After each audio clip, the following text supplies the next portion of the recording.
Friends, जय हिंद, वंदे मातरम। Welcome back to our YouTube channel. Friends, आपने देखा होगा कि किस प्रकार से अभी मिडिल ईस्ट के अंदर ये युद्ध जो है वो अभी भी जारी है, ईरान, इजराइल और अमेरिका के बीच में। लेकिन क्या आप ये जानते हैं कि इसके पीछे के मुख्य कारण वास्तव में है क्या?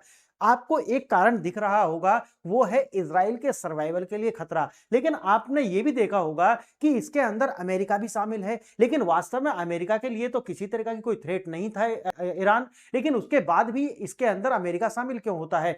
फिर इसके जवाब में कुछ लोग कहते हैं कि देखिए, ये जो यहूदी लॉबी है ये बहुत ज्यादा स्ट्रांग है अमेरिका के अंदर। इसीलिए जो डोनाल्ड ट्रंप है, या डोनाल्ड ट्रंप के स्थान पर अगर कोई और भी राष्ट्रपति होता तो उसको भी इजराइल के साथ में लड़ना पड़ता। जबकि ये पूरी तरीका से सत्य बात नहीं है। हाँ, इतना जरूर सत्य है कि यहूदी और हिंदू लॉबी जो है वो बहुत स्ट्रांग है अमेरिका के अंदर। लेकिन इतनी स्ट्रांग नहीं है कि किसी अमेरिका के राष्ट्रपति को डायरेक्ट वॉर के अंदर वो ला करके खड़ा कर दे। इसके पीछे के कारण क्या है, आज वो हम देखने वाले हैं। और एक जो छुपा हुआ कारण है कि अमेरिका इसके अंदर क्यों ही आकर के शामिल हुआ है, वो आता है पेट्रो डॉलर। यानी कि मैंने आपको इतनी सारी वीडियो इसके ऊपर बनाई है कि पेट्रो डॉलर यानी कि डॉलर के लिए चुनौती जो है वो आकर के खड़ी हो चुकी है। कारण है 38 ट्रिलियन डॉलर का जो है वो डेट है अमेरिका के ऊपर। अब अमेरिका को ये डेट निकालने के लिए इसका दो ही समाधान है। पहला तो ये है कि वो अपने आप को एक दिवालिया घोषित कर दे, इसका मतलब है डिफॉल्टर घोषित कर दे। और या दूसरा कारण है कि पूरी दुनिया के अंदर वो युद्ध छेड़ दे। तो युद्ध से क्या हो जाएगा? देखिए, अमेरिका की जो इकोनॉमी है वो सारा का सारा आर्सेनल और वीपन्स के प्रोडक्शन पर आधारित है।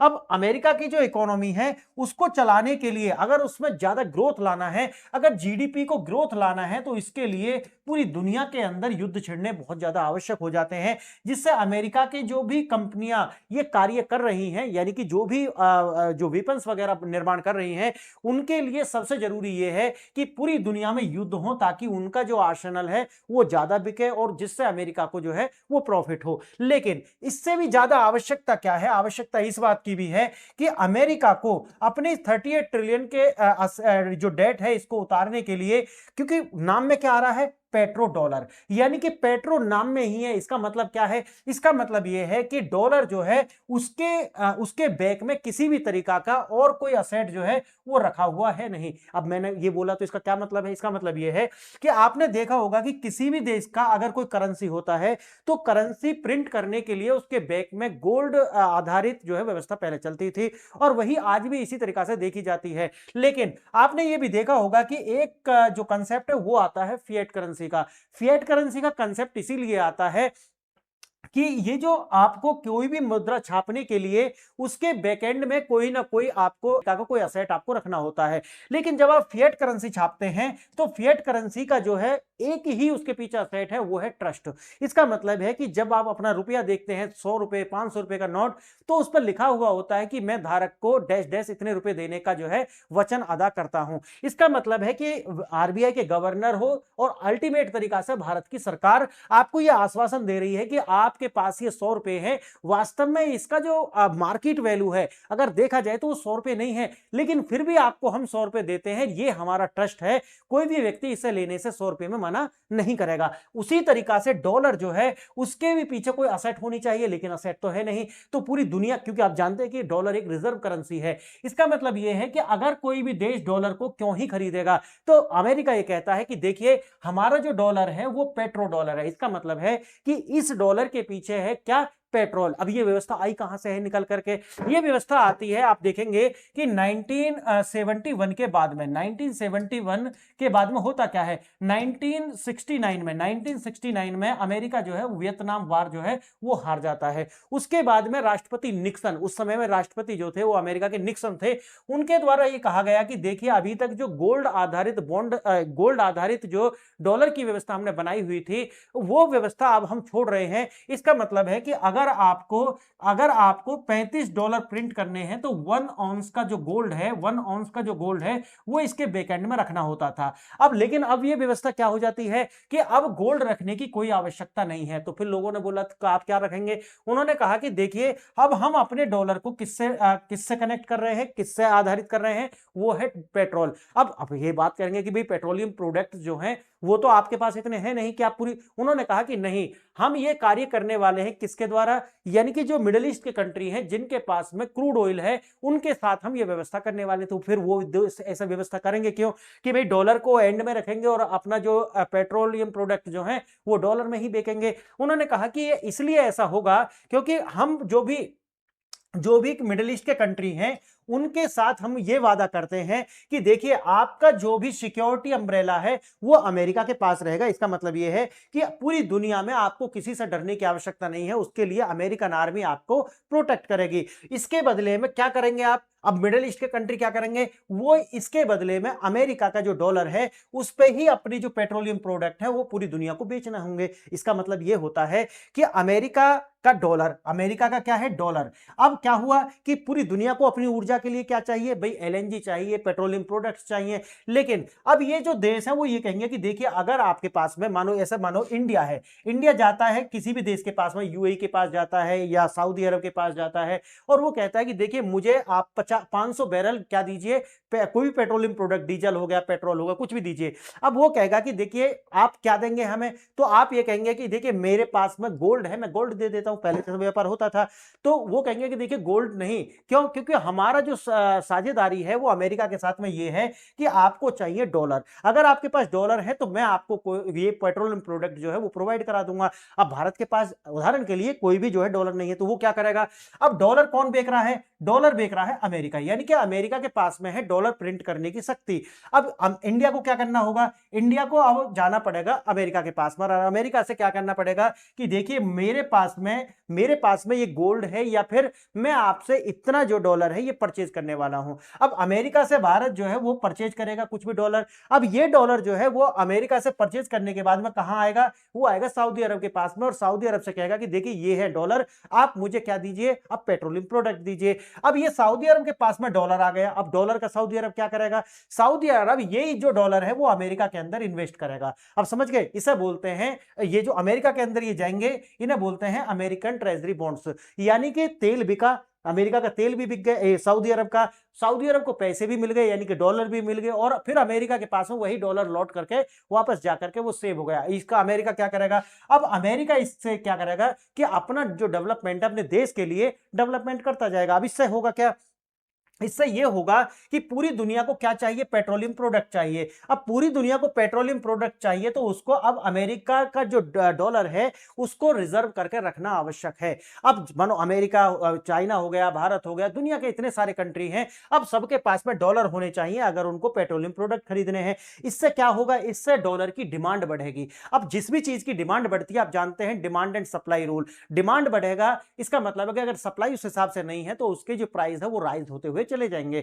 अब अमेरिका का जो डॉलर है वो इसी तरीका से वो महंगा होता चला गया क्योंकि पूरी दुनिया में तेल की डिमांड ज्यादा है और साथ ही साथ में जो एमएनसीज, फिर अमेरिका की जो एमएनसीज है यानी कि मल्टीनेशनल कंपनीज, उनके लिए भी, क्योंकि वो पूरी दुनिया में फैल चुकी हैं और एमएनसीज जो है पूरी दुनिया में काम करती हैं। अब सोचिए इस बात को कि दुनिया को क्या चाहिए? डॉलर चाहिए। डॉलर कौन प्रिंट कर रहा है? अमेरिका प्रिंट कर रहा है। लेकिन अमेरिका के पास में क्या इसकी कोई असेट है? बिल्कुल भी नहीं है। असेट क्या है? पेट्रोल है। अब आप पूरा कहानी समझ गए ना? तो अब अमेरिका को क्या करना पड़ेगा? अगर अमेरिका को इसी स्थिति में रहना है, यानी कि अपने आप को जो डॉलर है उसको वर्ल्ड करेंसी बना करके रखना है, तो पेट्रोलियम प्रोडक्ट्स या पेट्रोलियम प्रोडक्ट्स का जो उत्पादन करते हैं उन कंट्रीज के ऊपर अपना आधिपत्य जमा करके रखना पड़ेगा, क्योंकि प्यार से तो कोई मानता नहीं है। आपने देखा होगा कि किस तरीका से इराक के अंदर भी ये घटना हुई थी कि सद्दाम हुसैन ने सोचा था कि नहीं, मैं तो अपना जो पेट्रोलियम प्रोडक्ट्स हैं उनको मैं गोल्ड में बेचने वाला हूं, लेकिन अमेरिका ने उसे समझाया लेकिन वो नहीं माना। तो आपने देखा होगा कि किस तरीका से जो है उस पर झूठे आरोप लगा करके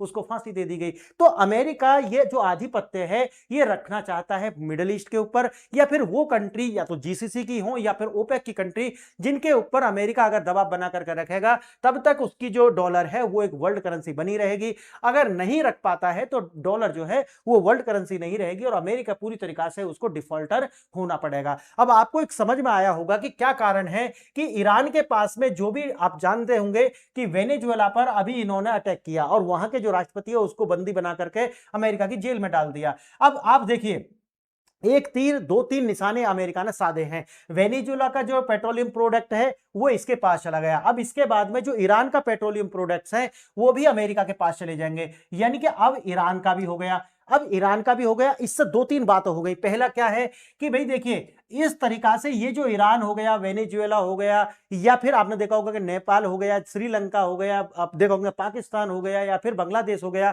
ये ऐसे कंट्री हैं जो कहीं ना कहीं सॉफ्ट कॉर्नर रखते हैं, या फिर चाइना का इन पर डायरेक्ट प्रभाव है, या इनमें से कई कंट्री ऐसे हैं जैसे वेनेजुएला हो गया, ईरान हो गया, यहां से चाइना का वेनेजुएला से लगभग 20% और ईरान से भी लगभग 18 से 20% जो उनकी जो ऊर्जा आवश्यकता है वो पूरी होती है। इसका मतलब है कि अमेरिका ने एक तीर से कई सारे जो निशाने हैं वो साध दिए हैं। इसका मतलब ये होता है कि अमेरिका ने कहीं ना कहीं एक तो चाइना का जो इंतजाम है वो पूरी तरीका से कर दिया है, यानी कि चाइना को पहले कमजोर करो, फिर चाइना के अंदर ही कोई किसी तरीका का जो रिवोल्ट है उसे कराइए, फिर उसके बाद में क्या होगा कि चाइना जो है वो वीक हो जाएगा, जो कि अमेरिका के लिए डायरेक्ट थ्रेट है, यानी कि एकदम अभी थ्रेट है, तो उसको पहले खत्म करना है। उसके बाद में भारत का भी नंबर आएगा, सबका जो नंबर है वो है। इसके लिए भारत को अपने आप की मजबूत रखना पड़ेगा, हमें अपने समाज को जोड़ करके रखना पड़ेगा। अगर हम ये नहीं रख पाते तो भारत के अंदर भी आने वाले 4, 6, 10 साल के अंदर आप इसी तरीका के जो रिवोल्ट है वो देखने वाले हैं। आइए देखते हैं, थोड़ा सा हम आगे बढ़े।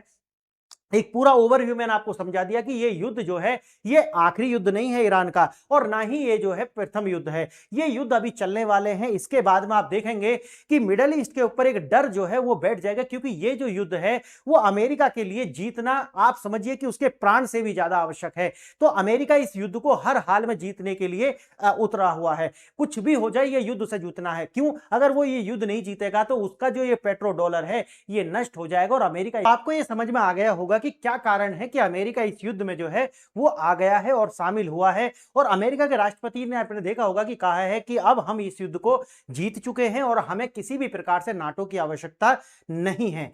कारण है कि अब उनको एक ऐसा मित्र मिल गया है इजराइल के रूप में कि जो बात नहीं करता है, जो सिर्फ और सिर्फ कार्य करता है, और उनके लिए इसीलिए अपरिहार्य हो जाता है इजराइल। और अब किसी तरीका की जो आवश्यकता है वो इनके लिए, खासकर अमेरिका के लिए, अब नाटो की नहीं रही है। वो किसी और लेक्चर में मैं कवर करूंगा, लेकिन हम आगे बढ़े उससे पहले आपको 2 प्रश्न हैं जिन पर विचार करना होगा। अगर आप इन प्रश्नों के आंसर जानते हैं तो वेल एंड गुड, अदरवाइज आप जो है लास्ट में इनके आंसर आपको मिल जाने वाले हैं। देखिए पहला प्रश्न, 1971 के अंदर निक्सन शॉक यानी कि स्वर्ण मानक को हटाने ने प्रत्यक्ष रूप से पेट्रो डॉलर प्रणाली को कैसे जन्म दिया। अब आपके पास में 4 विकल्प दिए गए। पहला, इसने अमेरिका को अपना सारा सोना सऊदी अरब को बेचने के लिए मजबूर किया। दूसरा, इसने अमेरिकी डॉलर को एक फिएट मुद्रा बना दिया जिसके मूल्य को बनाए रखने के लिए एक नई वैश्विक मांग की आवश्यकता थी। तीसरा, इसने ओपेक के देशों को डॉलर के बजाय सोने में व्यापार करने के लिए प्रेरित किया। और चौथा, इसने वैश्विक बैंक को डॉलर समाप्त करने का अधिकार दिया। अब देखिए, अगर आप आंसर जानते हैं तो ठीक है, नहीं तो मैंने जैसे कि बताया आपको आंसर मिल जाएगा। दूसरा प्रश्न देखना, रूस और चीन जैसे देश जो अमेरिका के विरोधी हैं वे अभी भी आंशिक रूप से डॉलर में व्यापार क्यों करते हैं। पहला, क्योंकि अमेरिका के पास दुनिया का तेल का एकाधिकार है। दूसरा, क्योंकि अंतरराष्ट्रीय कानून डॉलर के अलावा व्यापार को अवैध मानते हैं। तीसरा, तरलता यानी कि लिक्विडिटी स्थापित अनुबंधों और बीमा प्रणालियों के कारण। और चौथा, क्योंकि ब्रिक्स के पास अपनी मुद्रा नहीं है। तो आप जानते हैं आंसर, नहीं तो आपको जो है इसके आंसर मिल जाएंगे। आइए थोड़ा विस्तार से इसे देखते हैं। देखिए, दुनिया पूरी अर्थव्यवस्था इसके बिना कैसे ठप हो सकती है। देखिए, कार, विमान, जहाज द्वारा वैश्विक व्यापार जो है वो होता है। इसके बाद में देखिए, प्लास्टिक और सिंथेटिक सामग्री जो है ये हो, ऊर्जा कई देशों में बिजली उत्पादन के लिए, और रसायन और उर्वरक के निर्माण में। यानी कि तेल का जो बाजार है दुनिया का सबसे बड़ा बाजार है, जो इसे नियंत्रित करेगा वह दुनिया को जो है वो नियंत्रित करेगा। इसका मतलब यह है कि अगर अमेरिका की जो मुद्रा है यानी कि डॉलर है, उसके उसके केंद्र में क्या है, उसके केंद्र में है पेट्रो, यानी कि पेट्रोल से संबंधित जो उत्पाद हैं वो इसके केंद्र में है। इसका मतलब है कि जो पेट्रोल और पेट्रोल से बने हुए उत्पाद जो हैं उनको कंट्रोल करेगा, वो पूरी दुनिया को केंद्रित करेगा, कंट्रोल करेगा। कारण क्या है? क्योंकि ये दुनिया का क्या है, आर्टरीज हैं। देखिए, डॉलर का उदय कैसे होता है, मैंने जैसे कि आपको बताया 1944 से शुरू होता है, यानी कि द्वितीय विश्व युद्ध के बाद से लेकर के 1971 तक गोल्ड बेस्ड जो है वो सिस्टम चलता है। यानी कि अगर आप गोल्ड है आपके पास तो आप उसके ही रेशो में मुद्रा प्रिंट कर सकते हैं। 71 तक यही व्यवस्था चलती रहती है, लेकिन 1971 के बाद में इसको हटा करके इसको जो है कहा जाता है निक्सन शॉक। कारण यह है कि राष्ट्रपति निक्सन के द्वारा यही व्यवस्था जो है वो बनाई गई थी कि अब गोल्ड आधारित नहीं होगी बल्कि अब ये पेट्रोल आधारित होगी। यानी कि राष्ट्रपति निक्सन ने डॉलर को सोने से संपर्क तोड़ दिया। डॉलर बनी है एक फिएट करेंसी और मूल्य जनता पर विश्वास ही आधारित। इसका मतलब फिएट करेंसी क्या होती है, मैंने शुरू में आपको बताया है, यानी कि ऐसी करेंसी जिसका जो विश्वास है सिर्फ और सिर्फ गवर्नमेंट होती है। गवर्नमेंट आपसे वादा करती है कि मैं आपको इतना रुपए वचन देता हूं और या देती हूं। द्वितीय विश्व युद्ध के बाद से ये व्यवस्था जो थी, जिसको हम 1944 की ब्रेटन वुड्स सम्मेलन के बाद ये निकल करके आई थी, ये 1971 तक चलती है। और मैंने कारण बताया ऐसा होता क्यों है। अब देखिए 1973 का ओपेक तेल संकट जो है एक टर्निंग पॉइंट बनता है। यौम किपुर युद्ध, यानी कि यौम किपुर युद्ध जो है, अरब देशों ने इजराइल का समर्थन करने वाले देश मुख्यतः अमेरिका को जो है तेल बेचना बंद कर दिया, यानी कि ओपेक का एम्बार्गो जो है वो लगा दिया। कीमतों में उछाल, कच्चे तेल की कीमतें 4 गुना बढ़ गई। पश्चिम देशों में भयंकर मुद्रास्फीति और तेल संकट आया। अमेरिका को एहसास हुआ कि उसकी अर्थव्यवस्था की सुरक्षा के लिए मध्य पूर्व के तेल तक निरंतर पहुंच जो है वो अनिवार्य है। अब इससे होगा क्या? इससे यह होगा कि अमेरिका को जब ये समझ में आएगा कि भाई दुनिया जो है रुक सकती है बिना पेट्रोलियम प्रोडक्ट के, तो वो सबसे पहले क्या करेगा कि इन्हीं पर अपना जो है आधिपत्य जमाएगा। और उसने वही किया। अमेरिका और सऊदी अरब का समझौता, संकट के जवाब में दुनिया की सबसे बड़े तेल उत्पादक के साथ ऐतिहासिक डील होती है। किसके साथ? सऊदी अरब के साथ। यानी कि वे अपना सारा तेल पूरी दुनिया को केवल अमेरिकी डॉलर में बेचेगा। यानी कि इसमें क्या हुआ कि सिर्फ अमेरिका डॉलर में, जो मैंने आपको शुरू में समझाया उससे वो काम आने वाला है। देखिए अमेरिका का दायित्व क्या हुआ, ठीक है भाई हम तो तेल बेच देंगे, लेकिन आप हमें क्या देंगे? तो अमेरिका पूरी जो सऊदी अरब है उसको सुरक्षा देगा। यानी कि अमेरिका की जो सिक्योरिटी अम्ब्रेला है वो मिलाएगा किसको? सऊदी अरब को। और ये कार्य जो है चलता रहा। क्योंकि सऊदी सबसे बड़ा तेल उत्पादक था, ओपेक के अन्य देशों ने भी यही नियम अपना लिया। पेट्रो डॉलर प्रणाली जो है उसका जन्म हुआ। और उसके बाद से आप देखते हो कि किस प्रकार से अमेरिका का जो डॉलर है वो पूरी दुनिया के लिए आवश्यक बन गया, जो मैंने आपको शुरू में समझाया। तेल केवल डॉलर में बिकता है, तो इसका मतलब है कि हर देश को क्या चाहिए? डॉलर चाहिए। और डॉलर कौन देगा? अमेरिका देगा। आवश्यकता, जापान की अर्थव्यवस्था चलाने के लिए तेल चाहिए। अब उसके लिए क्या होगा कि अब मजबूरी यह है कि तेल खरीदने के लिए उसको अमेरिका से डॉलर प्राप्त करने होंगे। यानी कि व्यापार या फिर संपत्ति बेचनी होगी, गोल्ड जो रिजर्व होंगे वो रखने होंगे, कुछ भी हो, लेकिन अमेरिका से आपको डॉलर चाहिए। उसके बाद में यह है कि अब डॉलर का भंडारण आपको करना पड़ेगा, जिसे हम बोलते हैं फोरेक्स। यानी कि फोरेक्स जो है उसमें आपको जितनी भी करेंसी है दुनिया की, उनमें से सबसे ज्यादा करेंसी आपके पास डॉलर में होनी चाहिए। क्यों? क्योंकि डॉलर में आप जो पेट्रोल प्रोडक्ट और फिर उसके बाद में पेट्रोल ही नहीं, बहुत सारे और जो देश है वो काम करते हैं कि भाई हमारे पास में डॉलर होना चाहिए। क्यों? क्योंकि ऊर्जा जो है वो केंद्र में है और वो सबको चाहिए, तो इसलिए डॉलर भी जो है सबको रिजर्व करके रखना है। इसने डॉलर की निरंतर कभी न खत्म होने वाली मांग पैदा की, जिससे यह अजेय और वैश्विक रिजर्व करेंसी जो है वो बन गया। और अमेरिका का जो वर्चस्व है वो पूरी दुनिया पर आपको दिखाई पड़ता है। पेट्रो डॉलर रिसाइकलिंग क्या होती है? देखिए तेल उत्पादक देश इन अरबों डॉलर का क्या करते हैं? वो जाकर के अमेरिका के अंदर इनको इन्वेस्ट कर देते हैं, यानी कि बिक्री करते हैं तेल में, और तेल जो है वो डॉलर में बेचते हैं। डॉलर के बाद में क्या होगा? ये पैसा आएगा उनके पास में। पैसा जो आएगा, ये जो कमाई होगी, इसका तेल उत्पादक देश जो है जाकर के अमेरिका के पास में ही इनको क्या कर देते हैं? रिजर्व कर देते हैं, यानी कि फंड को वहां पर जाकर के पार्क कर देते हैं। उसके बाद में वे इन डॉलर से अमेरिकी बॉन्ड्स जो है और रियल एस्टेट और शेयर खरीदते हैं। कारण क्या है? कारण है कि उन्हें ऐसा लगेगा, और ये बात सही भी है, बहुत पैसा बनाते हैं लोग, कि भाई आज हम जो बॉन्ड खरीद रहे हैं इस पर अमेरिका क्या देगा कि हर बॉन्ड की अपनी क्या होती है? यील्डिंग होती है, जिसे बोलते हैं ब्याज। तो हर एक बॉन्ड की यील्डिंग है और ये हमें क्या मिलेगा? ब्याज मिलता रहेगा, यानी कि पैसा से और पैसा बनेगा, और वो जो देश है वो अमीर और अमीर होते जाएंगे। और अमेरिका को क्या मिलेगा? अमेरिका को डेवलप करने के लिए अपनी कंट्री को क्या है? एक रिजर्व करेंसी जो है वो मिल जाएगी। पैसा वापस अमेरिका की अर्थव्यवस्था में ही ईंधन के रूप में कार्य करता है। अब इससे क्या है? अमेरिका का जो वर्चस्व है वो पूरी दुनिया पर हो जाता है। अब ऐसा होगा क्या? अजय डॉलर बनता है, यानी कि स्ट्रॉन्ग डॉलर। निरंतर वैश्विक मांग के कारण डॉलर का जो है, जैसे कि मैंने बताया, डिमांड और सप्लाई, यानी कि डिमांड बढ़ती है तो सप्लाई उसके हिसाब से नहीं होती, तो क्या है? डॉलर के प्राइस राइज होते चले जाएंगे। अब क्या है कि सस्ता कर्ज, चीप डेट, दुनिया अमेरिकी बॉन्ड खरीदती है, जिससे अमेरिका को जो है बेहद कम दामों पर जो है, कम ब्याज पर बहुत ज्यादा पैसा जो मिल जाएगा, और उसका क्या करेगा? वो अपने देश का जो है विकास करेगा। अब देखिए सैंक्शंस, यानी कि अगर पूरी दुनिया में इसी की मुद्रा का अगर क्या होता है, एक रिजर्व करेंसी है, तो अमेरिका उसे प्रिंट करता है, तो अमेरिका क्या करेगा कि भाई अमेरिका उसको क्या करेगा कि उसकी प्रिंटिंग अगर कम करेगा तो प्राइस राइज होते हुए चले जाएंगे, जिससे हर देश के अपने जो इंपोर्ट्स हैं वो महंगे हो जाएंगे। तो देश जो है वो डरते हैं, और अमेरिका जो है वो सैंक्शंस भी लगा सकता है, जिसमें कोई कंपनी आपके देश में क्या ना करें, निवेश ना करें। तो इससे क्या होगा कि आपके देश के अंदर बहुत ज्यादा जो फॉरेन इन्वेस्टमेंट जो है वो आना बंद हो जाएगा। तो अमेरिका इसको एक वीपन की तरीका से यूज करता रहा है, और जब से डोनाल्ड ट्रंप आए हैं उसके बाद तो इसका वेपनाइजेशन जो है वो बहुत ज्यादा हो गया, जिस पर हमने भी बात कही थी कि देखिए अब अमेरिका का जो डॉलर है उसके अंत का समय आ चुका है, लेकिन फिर भी देखिए अमेरिका इसको जो है जाना नहीं देना चाहता। अब वो पूरी दुनिया में आप देखेंगे आने वाले 2 साल में आपको पूरी दुनिया के अंदर युद्ध छिड़ते हुए दिखाई पड़ने वाले हैं। देखिए डी डॉलराइजेशन और ब्रिक्स, कई देश अब इस अमेरिकी वित्तीय नियंत्रण से मुक्त होने का प्रयास कर रहे हैं। अब जैसे कि रूस हो गया, वेनेजुएला, भारत और पाकिस्तान अब यूरो, चीन, युआन, स्थानीय मुद्राओं का जो है वो विकल्प तलाश रहे हैं। मैंने तो इसके लिए पहले भी कई सारी वीडियो बनाई हुई है।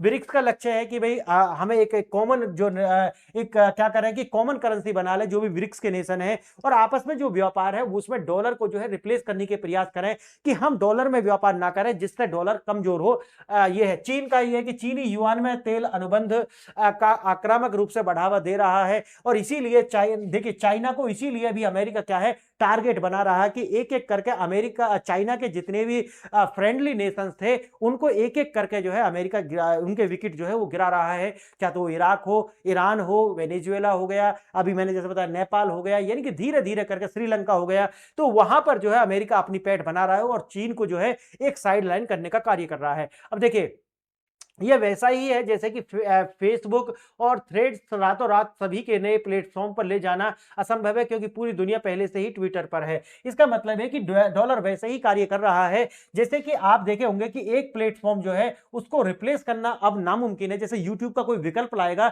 तो यूट्यूब पर जितने भारी संख्या में अभी आप जानते हैं कितना ट्रैफिक है, वैसा ट्रैफिक जैसे कि फेसबुक पर है, जैसे कि एक्स पर है, तो इतना ज्यादा ट्रैफिक एक नई ऐप पर लेकर के कोई आएगा तो उसके लिए वो अभी भी आसान कार्य नहीं है। तो सेम जो है डॉलर का भी यही है कि अगर कोई नई मुद्रा अगर बनाते हो आप विश्व के लिए, तो अब इस चक्र को तोड़ पाना जो है नामुमकिन सा है। देखिए बहुत बड़ी घटना होगी जब ऐसा होने वाला है। डॉलर सिस्टम तरलता, डॉलर के बाजार इतना विशाल है कि आप बाजार को क्रैश किए बिना अरबों लेन देन जो है वो कर ही नहीं सकते।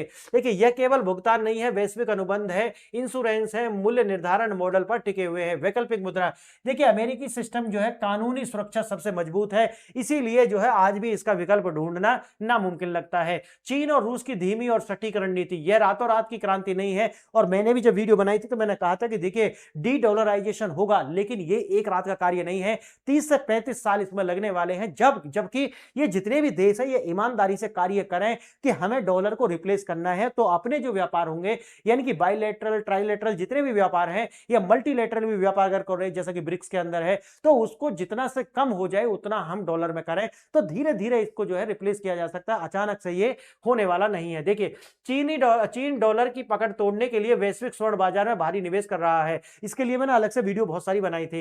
रूस और चीन के बीच तेल व्यापार अब युआन और रूबल में हो रहा है, जबकि ये ज्यादा चल नहीं पाएगा। जैसा कि मैंने बताया है कि चल क्यों नहीं पाएगा, देखिए जहां राजनीतिक रूप से आवश्यक है प्रतिबंधों से बचना वहां डॉलर छोड़ रहे हैं, जहां सुविधाजनक है वहां जो है इसका उपयोग कर रहे हैं। तो डॉलर को जो है एक वैकल्पिक मुद्रा के रूप में भी जो है अब देश और या फिर ऐसे इंस्टीट्यूशन जैसे कि ब्रिक्स हो गया, आसियान हो गया, ये भी देख रहे हैं। 1970 के दशक से डॉलर और तेल के गठबंधन ने दुनिया पर राज किया है, अमेरिका को वैश्विक पुलिसकर्मी और वित्तीय नियंत्रण बना दिया है। और अगर आपको ये देखिए तीसरा डी डॉलराइजेशन, ये शुरू तो हो चुका है, मैंने भी इस पर बहुत सारी वीडियोस बनाई हैं, लेकिन डॉलर का अंत तुरंत नहीं होगा क्योंकि ये पूरी वैश्विक प्रणाली पर जो है टिकी है। अगर ये अचानक से क्रैश करता है तो आप देखिए 1929 जैसी एक महामंदी जो है वो पूरी दुनिया में आ सकती है। तो यही है कि अब ये कैसी फांस बन चुकी है कि ना तो निगलते बन रहा है ना उगलते बन रहा है। तो इसका जो अपना प्रभुत्व है उसको तोड़ने के लिए एक बहुत लंबे समय की आवश्यकता है, और बहुत ही अच्छे से कार्य जब देश करेंगे जब जाकर के इसको आप रिप्लेस कर सकते हैं, नहीं तो अभी ये जल्दी में होता हुआ दिखाई नहीं पड़ रहा है। देखिए दो प्रश्न मैंने आपसे पूछे थे, पहले का आंसर है बी और दूसरे का आंसर है सी। आप वीडियो रोक करके दोनों को आप पढ़ सकते हैं। फ्रेंड्स आपने वीडियो देखा, अगर वीडियो आपको पसंद आया है तो चैनल को लाइक शेयर एंड सब्सक्राइब कर सकते हैं आप। और अगर आप कोई तैयारी कर रहे हैं तो मेरी ऐप है PRS ऑफिशियल, यहाँ जाइए, आपको जो है PDF दोनों भाषाओं में हिंदी इंग्लिश में मिल जाएंगी, मॉड्यूल वाइज मिल जाएंगी, और 400 रुपये 499 399 में आपको 2 साल तक का एक्सेस मिल जाएगा। डाउनलोड करिए और अपनी गैलरी में सेव कर लीजिए। जब यहाँ पर और सारे विद्यार्थी हो जाएंगे 100 के अप्रोक्सीमेट, तब मैं आकर के यहाँ पर लाइव क्लास लेंगे, किसी भी रिकॉर्डेड क्लास को नहीं दिया जाएगा। और ये जो कंटेंट कंटेंट है, जैसा कि मैंने बताया कि स्टैटिक है, जिसमें आपको आर्ट एंड कल्चर, हिस्ट्री में एंशिएंट हिस्ट्री, मेडिवल हिस्ट्री और जैसा कि आप जानते हैं एथिक्स, ये सारी पीडीएफ आपको मिल जाएंगी। तो क्लास तभी होगी, आप इसे लेकर के पढ़ सकते हैं। आपने वीडियो देखा, इसके लिए धन्यवाद। जय हिंद, जय भारत।